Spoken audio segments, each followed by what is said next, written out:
Hello everyone, my name is Mike Freyy. I'm a freelance illustrator, and right now you're watching a time-lapse video of a drawing I recently created of a D&D character named Freyy, submitted by Celine. She requested a half-elf warlock carrying a lute and no other weapons. She likes to use magic, so I'm going to draw some sparkly lightning coming out of the other hand. Right now I'm just drawing the lute. Obviously, I'm recording this after I drew it. This is sped up about 13 times. The drawing took about almost 3 hours, and you're going to watch it in about 10 or 11 minutes. So I just draw with a big brush. It's almost a standard chalk brush. Set to pressure sensitivity is set to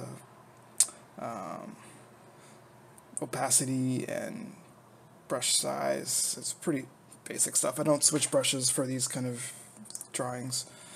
I think I might use like a big fuzzy airbrush for one special effect, but other than that I use 100% this one basic chalk brush. Yeah, so I just draw with a big brush real quick, and then once I get the basic shape of the character, I'll reduce the opacity of that layer, and then draw a new layer over top, and then dial in the drawing a little bit. And then once I'm reasonably happy with that, I'll reduce the opacity of that layer. There, I just did it right there. And then I go in with the final render, and start picking out all the details. Pretty standard technique, I'd say, for Photoshop. What else can I say? One super handy thing you should do with Photoshop is set up a hotkey for flipping the canvas. I do it a lot. Every single time I get a little bit stuck with anatomy or proportions or composition, I just flip that canvas and keep drawing. Go back and forth. I don't know, it works wonders for keeping your drawing fresh and spotting mistakes. You know, the old classic technique traditionally would be to look at your painting in a mirror or something like that. Yeah, what else can I say? A minute in and I'm already out of things to talk about. Crap. Well, I'm drawing a little hood. So let me see this character. Yeah, half-elf warlock. I think she's a little bit shy, but super determined and fierce. Got a lot to prove. So Celine submitted a pretty detailed description of her. I made a little form on my website, so you can, if you're interested in getting your D&D character drawn, you can go to mikefreyy.com and fill out the form, and then answer a bunch of questions about your character. You know, just I need to know alignment and race and classes and background a little bit, so I can draw the character the way you envisioned it as closely as possible. Yeah, it's pretty fun. I just started doing these for people.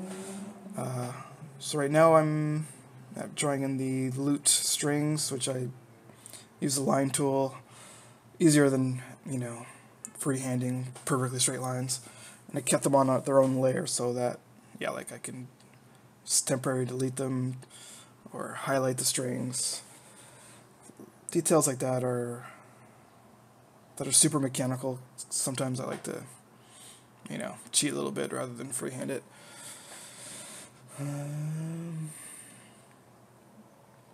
What else?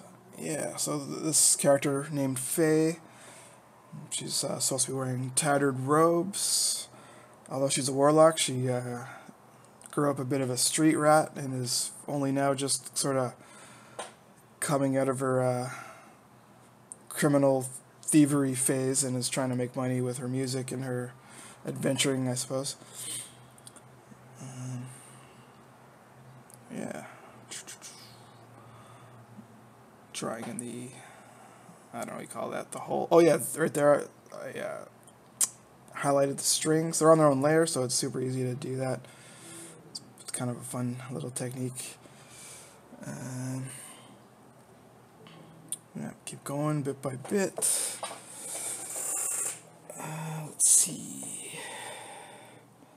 Drawing in the sleeves, more tattered robes, lots of tattered robes. It's all the same brush. Sometimes it's set at like 70% opacity, and then I make it a little bigger to fill in those areas, and then I'll bring it back to 100 to sketch in the rest. Yeah, here I'm working on some details under her robes, like the, I don't know what I don't even know what that stuff is. There's like a little money pouch and some strings. Oh, hinting at a little skull motif jewelry thing around her waist. Whenever there's a dead spot in the composition, like one of my go-to tricks is to just try and add a face in, like on someone's shoulder pad, for example. If it's a boring area to look at, I'll just, you know, carve in a face into the design of the shoulder pad or the breastplate or knee pads, and anywhere you can put a face, it's like a instant point of interest that the eye is going to be drawn to. So skulls are great for that. You can decorate your characters with as many skulls as you want, and you're not going to ruin them.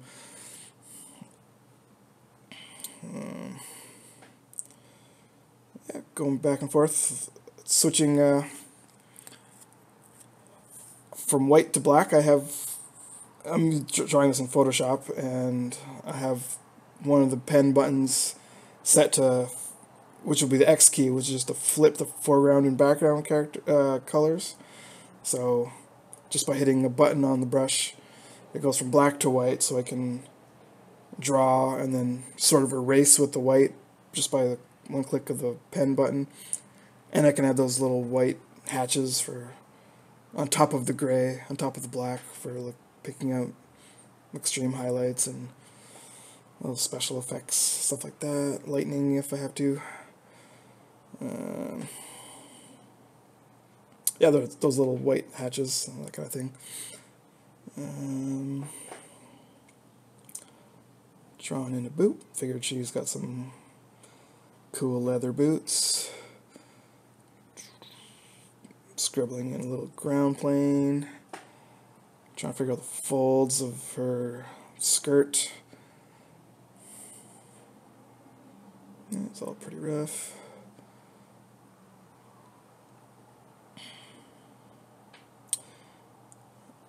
Yeah, I guess I struggled with that one leg that's hidden, like, exactly where it should be. You might have seen before, like, I put some guidelines for where the legs should be, even though I don't want to show the legs. It's handy to know exactly where the knees pop out for highlighting and stuff. But to be honest, like, I kind of lost the anatomy a little bit, and it's fine because it's all covered in cloth. But it helps to know, where the knees are so that I can pull the folds back and forth between them and make things look correct as much as I can. Yeah, there's the money pouch. Yeah, here's the skull. Never fails.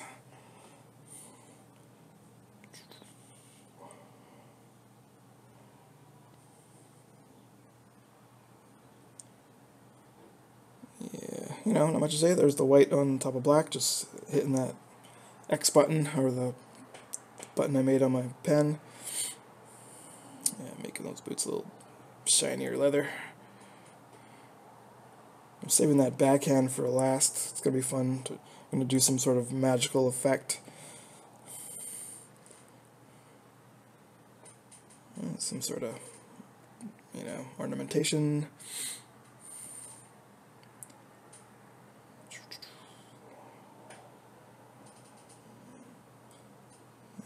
It's all the same brush, just a chalk brush. I'm drawing those hairs on a different layer so I can just delete them like that, so I don't ruin the the loot drawing that I've already finished.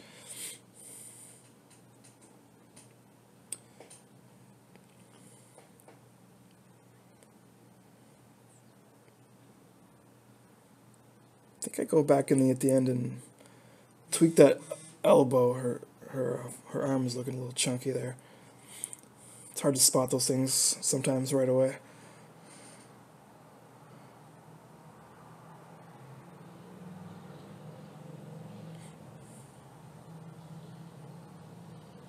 Yeah, here we go.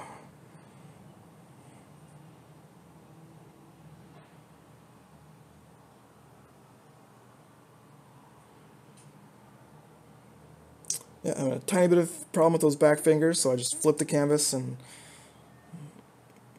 it just helps things get sorted out right away. Yeah, here's lightning effect. Just that was the only use of the non-chalk brush, is that big fuzzy airbrush I used. Other than that, it's all chalk. Crackly, sparkly effects. Going around cleaning up things and little highlights to the strings. I think, oh, I'm just about to add some inlay detail to the loot, and I think that's about it. Yeah, so it took about 2.6 hours-ish to draw this, and if you're looking for a D&D character of your own, you want a little visual aid for your games, give me a message. Alright, hope you enjoyed, and I'll see you next time.